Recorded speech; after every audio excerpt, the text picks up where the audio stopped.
السلام علیکم ورحمۃ اللہ وبرکاتہ، نحمدہ ونصلی علی رسولہ الکریم، اما بعد فاعوذ باللہ من الشیطان الرجیم، بسم اللہ الرحمن الرحیم۔ بیماری میں انسان اپنی عبادت جتنی ممکن ہو وہ کرتا رہے، اس کو نہ بھولے، نمازیں نہ چھوڑ کے بیٹھ جائیں۔ اس میں ہم دیکھتے ہیں نبی صلی اللہ علیہ وسلم نے اپنی بیماری میں حکم دیا کہ حضرت ابوبکر لوگوں کو نماز پڑھائیں۔ جب وہ لوگوں کو نماز پڑھانے لگے تو رسول اللہ صلی اللہ علیہ وسلم نے اس دوران ایک دفعہ اپنے آپ کو ذرا ہلکا محسوس کیا، اور اس وقت ابوبکر ابھی نماز پڑھا رہے تھے کہ آپ وہاں تشریف لے گئے۔ ابوبکر نے آپ کو دیکھا تو پیچھے ہٹنا چاہا، لیکن آپ نے اشارے سے ان کو اپنی جگہ پر رہنے کا حکم دیا۔ پھر آپ ابوبکر کے برابر ان کے پہلو میں بیٹھ گئے تو ابوبکر رسول اللہ صلی اللہ علیہ وسلم کی اقتداء کر رہے تھے اور لوگ ابوبکر کی پیروی کر رہے تھے۔ تو بیماری میں اللہ کا ذکر خوب کرتے رہیں۔ ایک بڑی خوبصورت حدیث ہے، یہ دعائیں ایپ میں نے یہ ڈلوا دی ہوئی ہے، یہ ذکر بھی۔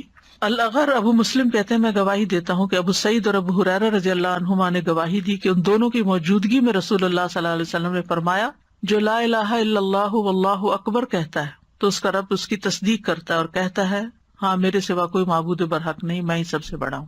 جب وہ لا الہ الا اللہ وحدہ کہتا ہے تو اللہ تعالیٰ فرماتا ہے، ہاں مجھ تنہا کے سوا کوئی معبود برحق نہیں۔ اور جب وہ لا الہ الا اللہ وحدہ لا شریک لہ کہتا ہے تو اللہ تعالیٰ کہتا ہے، ہاں مجھ تنہا کے سوا کوئی معبود برحق نہیں اور میرا کوئی شریک نہیں۔ اور جب لا الہ الا اللہ لہ الملک و لہ الحمد کہتا ہے تو اللہ تعالیٰ کہتا ہے کہ ہاں کوئی معبود برحق نہیں مگر میں، میرے ہی لیے بادشاہت اور میرے ہی لیے حمد ہے۔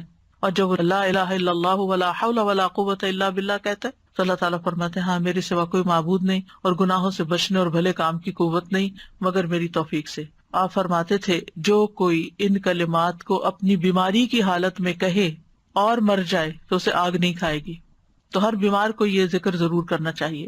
رسول اللہ صلی اللہ علیہ وسلم نے فرمایا، جس نے یہ 5 کلمات کسی دن یا رات یا کسی مہینے میں پڑھے پھر اس میں وہ فوت ہو گیا تو اس کے گناہ معاف کر دیے جائیں گے۔ اور وہ کیا ہے؟ لا الہ الا اللہ واللہ اکبر، لا الہ الا اللہ وحدہ لا الہ الا اللہ ولا شریک لہ، لا الہ الا اللہ لہ الملک و لہ الحمد، لا الہ الا اللہ ولا حول ولا قوۃ الا باللہ۔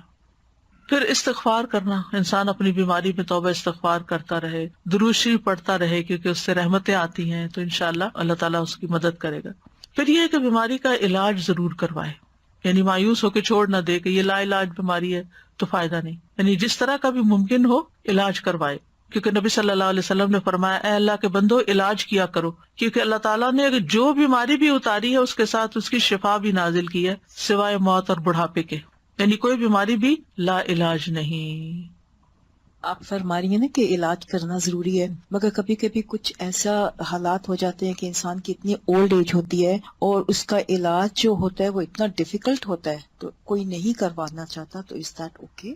اگر کسی علاج کے نتیجے میں زیادہ بڑی تکلیف کا امکان ہے تو پھر وہ علاج نہ کرایا جائے، کوئی آلٹرنیٹ تھراپی دیکھی جیسے جائے۔ کینسر ہو جاتا ہے کافی بڑی ایج جی، میں، تو اس کا صرف ایک سرجری ہی علاج نہیں ہوتا، کچھ اور چیزیں بھی۔ سر جی وہ کیمو سے بھی منع کر دیتے ہیں، کوئی حرج نہیں، سرجری سے بھی منع کر دیتے ہیں۔ جی کوئی حرج نہیں، اس میں پھر یہ کہ آلٹرنیٹ تھراپیز ہوتی ہیں جو پین کو یا تکلیف کو کم کرے، یعنی کوئی نہ کوئی ہیلا چارہ، کوئی فزیکل تھراپی، کوئی اور چیز جو کسی طرح ایز کرے بیمار کو۔ بیسیکلی دے گیو سم سیڈیٹیوز اور things like that کہ ٹھیک ہے کہ اس کو پین ریلیف ملے، ہاں، اور اس کے ساتھ انسان دعا کرے، ذکر اذکار جب تک اللہ نے زندگی رکھی ہے۔ جیسے سیڈیٹیو یہ بھی تو پھر ایک علاج ہی ہے نا ایک طرح سے اس جی میں۔ جی، اور پین کلرز دیتے ہیں بیسیکلی، جی کیونکہ وہ کہتے ہیں کہ جتنا چھیڑیں گے اتنی زیادہ تکلیف۔ بالکل۔ تو اللہ تعالیٰ نے کوئی بیماری ایسی نہیں پیدا کی کہ جس کا علاج پیدا نہ کیا ہو، علاج کرنا چاہیے، علاج کرتے رہنا چاہیے۔ اور بڑھاپے کا علاج نہیں ہے، یہ دیکھیں نا، آپ کہہ رہے ہیں کہ اتنے بڑھاپے میں جا کے اگر ایسی کوئی بیماری ہو جاتی تو پھر اس کا واقعی علاج نہیں ہوتا اور صرف اس کی تکلیف کو ہی کم کرنے کی طرف توجہ ہوتی ہے۔ یہ تو نبی صلی اللہ علیہ وسلم نے خود بھی فرما دیا۔ اور یہ بھی یاد رکھنا چاہیے کہ دوا سے شفا اللہ کے اذن سے ہی ہوتی ہے، انسان کے ہاتھ میں نہیں، دوا کے اندر کچھ نہیں ہے، دوا اللہ کے اذن سے شفا دیتی ہے۔ ایک بندے کو وہی فائدہ دیتی ہے چیز، دوسرے کے اوپر اثر ہی نہیں کرتی۔ اور پھر یہ کہ صرف میڈیسن ہی نہیں بلکہ اللہ کے کلام سے بھی شفا حاصل کرنی چاہیے۔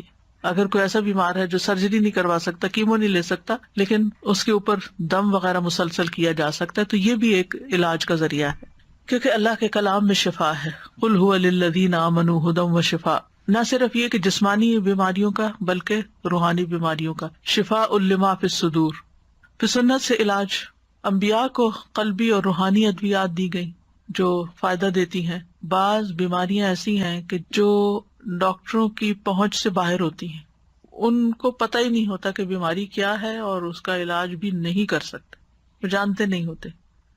تو ایسی صورت میں خاص طور پر جو وحی کے ذریعے ہمیں ملا ہے اس کے ذریعے علاج کرنا فائدہ دیتا ہے، اور وہ بھی کروانا چاہیے، یعنی روحانی علاج جس کو کہتے ہیں، کیونکہ اللہ کے سوا کوئی نہیں جانتا کہ اس بیماری کا کاز کیا ہے. تو ڈاکٹرز کو جب تک کاز سمجھ نہیں آتی تو وہ علاج کیسے کریں؟ وہ اپنی عقل سے اس تکلیف کو دور کرنے کے لیے کچھ نہ کچھ دیتے رہتے ہیں، لیکن بعضوں کو صرف وقتی آرام آتا ہے اور پھر تکلیف بڑھ جاتی ہے، یا آرام آتا بھی نہیں ہے. ابھی آج ہی کسی نے مجھے ذکر کیا کہ انہوں نے شوگر کی دوا دی، اور وہ دوا ایسی تھی کہ اس سے کڈنی جو ہے وہ متاثر ہو گئی، تو اس کو بھی کوئی خاص آرام نہیں آیا، اور ساتھ ایک اور آرگن جو ہے وہ بھی ڈیمیج ہو گیا. تو یہ صورت بھی بعض اوقات ہوتی ہے. تو انسانی کوششیں اب بھی انسانی جسم کو سمجھنے میں ناکام ہے کہ یہ کس طرح ورک کرتا ہے. جتنا بھی ہوا ہے الحمدللہ فائدہ بھی بہت ہے، بیماریاں دور بھی ہوتی ہیں، لیکن پھر بھی مکمل کمپلیٹ علم انسانوں کے پاس نہیں ہے. وہی الہی کے ذریعے جو اللہ نے کلام اتارا ہے، جب اللہ نے فرما دیا کہ اس میں شفا ہے تو قرآن سے شفا حاصل کرنی چاہیے. کل مجھ سے کسی نے اپنا تجربہ شیئر کیا، 65+ ہیں وہ بھی ماشاءاللہ. تو وہ کہنے لگی کہ میں کسی دوا پر نہیں ہوں، مجھے کسی قسم کی دوا کی ضرورت نہیں ہوتی، نہ کوئی وٹامن نہ کچھ. میں نے کہا کیا راز ہے؟ کہتی کہ میں روزانہ کا جو قرآن پڑھتی ہوں ساتھ ہی پانی رکھ لیتی ہوں، اس پہ دم کرتی ہوں اور وہ روز پی لیتی ہوں، میری ساری چیزیں اسی سے ٹھیک ہوتی. سبحان اللہ. یقین کی بات ہے نا، یقین کی بات ہے. ورنہ آپ دیکھیں کہ جو جو عمر بڑھتی جاتی ہے دوائیوں کی تعداد بڑھتی جاتی ہے، ڈوز بڑھتی جاتی ہے، کیونکہ یہ یقین ہے کہ قرآن شفا ہے. اللہ تعالیٰ نے فرما دیا ہے کہ وَنُنَزِّلُ مِنَ الْقُرْآنِ مَا هُوَ شِفَاءٌ وَرَحْمَةٌ، شفا بھی ہے رحمت بھی ہے. اور پھر یہ کہ قرآن میں سے کہیں سے بھی پڑھ لیں، بعض تو اسپیسیفک آیات تجربے مشاہدے کی روشنی بتاتے ہیں وہ بھی ٹھیک ہے، لیکن ادروائز آپ کہیں سے بھی پڑھ لیں انشاءاللہ آپ کو شفا ہوگی. اور اگر آپ روز یہی پریکٹس شروع کرتے ہیں کہ جب قرآن پڑھنے لگے اپنا پانی پاس رکھ لیں، اونچی آواز سے تلاوت کریں، اور پھر وہ پانی کے اندر وہ جو آپ کی قرآن کی آیات کا اثرات ہیں وہ جائیں گے اور وہی پی لیں، اور وہ آپ کے کان بھی سن رہے ہیں، آپ کا جسم بھی سن رہا ہے، اور پانی بھی آپ کے اندر وہی گیا ہے، تو انشاءاللہ شفا ہوگی. پھر اسی طرح حجامہ کرانا، کپنگ، کیونکہ نبی صلی اللہ علیہ وسلم نے اس کے بارے میں تلقین کی ہے. اور جب آپ معراج پر گئے تھے تو جس فرشتوں کے گروہ سے ملے تو انہوں نے یہ کہا کہ اپنی امت کو حجامہ کرانے کا حکم دیں. اور اس میں الحمدللہ بہت فائدہ بھی ہوتا ہے. کئی ایسی لا علاج بیماریاں جو کسی دوا سے نہیں جاتی وہ حجامہ سے چلی جاتی ہیں. پھر کلونجی ہے، کلونجی کا بھی ہے کہ بعض اوقات لوگ کہتے ہیں ہمیں یہ سمجھ نہیں آتی کتنی کھائیں کتنی نہیں. آپ بس ایک پنچ روز اگر پانی کے ساتھ لے لیں اور اس نیت کے ساتھ کہ اللہ نے اس میں موت کے سوا ہر بیماری کی شفا رکھی ہے تو اللہ تعالیٰ آپ کو شفا دے گا. ہم نہ تو ڈاکٹر ہیں اور نہ ہی ہم جانتے ہیں کہ کیا چیز کتنی کیا، لیکن چھوٹی سے چھوٹی مقدار سے برکت ہو جائے گی، فائدہ ہو جائے گا، کیونکہ شفا تو اللہ نے ڈالی ہے نا. ہماری پھپھی کہا کرتی تھی اللہ تعالیٰ شفا دے تو راکھ کی پڑیا سے بھی ہو جاتی ہے، یعنی اگر اس میں کچھ بھی نہیں ڈلا ہوا راکھ ہی رہا ہے تو وہ بھی کھا لے تو انسان ٹھیک ہو جاتا ہے. پھر اسی طرح شہد، اللہ تعالیٰ نے قرآن میں فرمایا ہے کہ فیہ شفاء للناس. اللہ تعالیٰ کی بات تو غلط نہیں ہو سکتی نا. اگر اللہ نے فرمایا کہ فیہ شفاء للناس تو یقین رکھیں کہ فیہ شفاء للناس، اس میں شفا ہے لوگوں کے لیے. بس یہ ہے کہ پھر شہد خالص ہونا چاہیے، ورنہ یہ کہ ہم شہد کو بلیم کرتے رہتے ہیں اور پھر حدیثوں کو ڈاؤٹ کرتے رہتے ہیں. من جد وجد، اس کا مطلب جو کوشش کرتا ہے پا لیتا ہے. میں یہ سوچ رہی تھی کہ نیت بہت امپورٹنٹ ہے. اگر ہم شہد لے رہے ہیں، ہم کلونجی لے رہے ہیں، ہم زیتون لے رہے ہیں، تو ہماری نیت اگر یہ ہے کہ اس میں اللہ نے بولا ہے تو اللہ کی تو کہیں بھی بات غلط نہیں ہوتی، اس سے مجھے شفا ملے گی تو پھر شفا مل جائے گی. پھر جیسے انسان سوچتا ہے نا پھر باڈی بھی ویسے جیسے کام وہ کرتا پانی سے شفا ہو گئی. تو جس اپنی نیت انسان کو جائزہ لینا ہے. اللہ کا حکم، رسول اللہ صلی اللہ علیہ وسلم کا حکم اور آپ کا تجربہ ہم کافی ہے ہمارے. اسی طرح آب زمزم حدیث میں آتا ہے جس مقصد کے لیے پیا جائے وہ اس سے فائدہ ہوتا ہے. یعنی الحمدللہ مسلمانوں کے ہر گھر میں کچھ نہ کچھ زمزم جو ہے موجود ہوتا ہے، تو وہ اکٹھا نہ پی جائیں بلکہ اس کو تو تبرک کے طور پہ رکھے، اور آپ اپنے پانی میں تھوڑا تھوڑا ڈال کے اس کو، کیونکہ جس پانی میں آپ ڈالتے ہیں اس سارے کی تاثیر بھی بدل جاتی، تو دم کر کے رکھ لیں، سورۃ فاتحہ پڑھ کے رکھ لیں اور اس کے اندر سے تھوڑا تھوڑا پر پیتے رہیں. کلونجی کی